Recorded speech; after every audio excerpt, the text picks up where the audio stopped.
Queenslanders are being warned to prepare for twin disasters, a tropical cyclone, then widespread flooding in what could be a long-lasting emergency.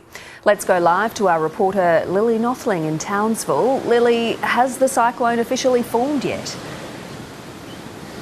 Not yet, Jess. It's still a tropical low out in the Coral Sea, but it's expected to reach cyclone strength overnight or early tomorrow.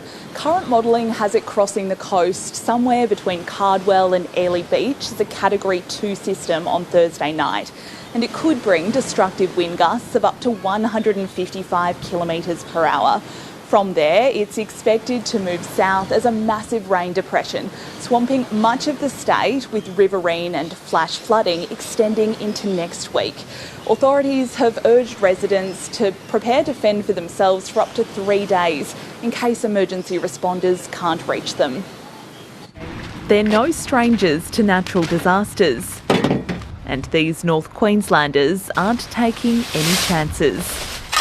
Shovel some sandbags and hope for the best and don't get flooded. You never know what it's going to do. We went through Cyclone Debbie in Airlie Beach, so we were there. So we know how it can, it can move. On the sandy strand in Townsville, the stinger nets have been hauled in. Locals braving the heat to batten down the hatches. Off the coast, Cyclone Kirrily is brewing. The tropical low is set to reach cyclone status by tomorrow morning, likely making landfall overnight on Thursday between Cardwell and Airlie Beach. These communities can expect impacts within the next 24 to 48 hours. What comes after the crossing is also a major concern. Days of rain potentially stretching into next week. Some of the models predict more than a metre of rain, and that's a massive amount of water on already saturated catchments. If you are on a riverine system, a low-lying area that is subject to flooding, now is the time to prepare. And time to gather essentials. Your medications, food, water, communications are available to support you for 72 hours. It's not a call to go out and raid the supermarket shelves yet, but once again, as we've been saying, you need to be prepared. Emergency services are getting ready for widespread severe weather impacts. Police have been pre-deployed to at-risk communities, swiftwater rescue teams are on standby, and Ergon is stationing southern crews in Rockhampton, ready to respond to power outages. The impending cyclone is already taking a toll on tourism in the Whitsundays. Most operations will be closing overnight, so they'll probably be out for 4 or 5 days. Have you ever lived through a cyclone? Never in our lives.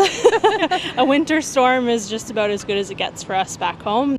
These yachties on a round-the-world sailing challenge have been forced to shelter in Airlie Beach. We've done what we can and we'll see what comes our way. For now, it's a waiting game as the system takes its time to arrive.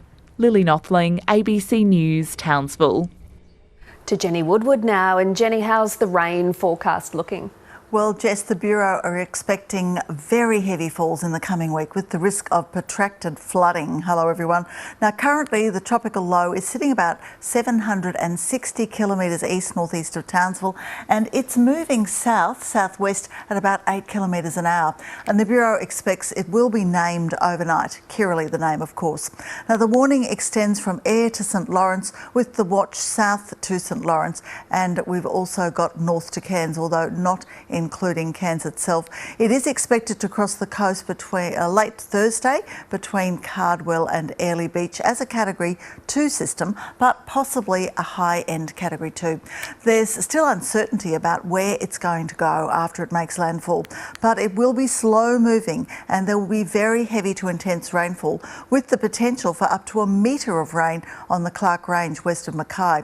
Now, most models are taking the low south, although it may drift inland towards Longreach first. In any case, it seems sure that there will be significant rain and protracted flooding. So keep up to date with the warnings, and I'll be back with all the weather details later.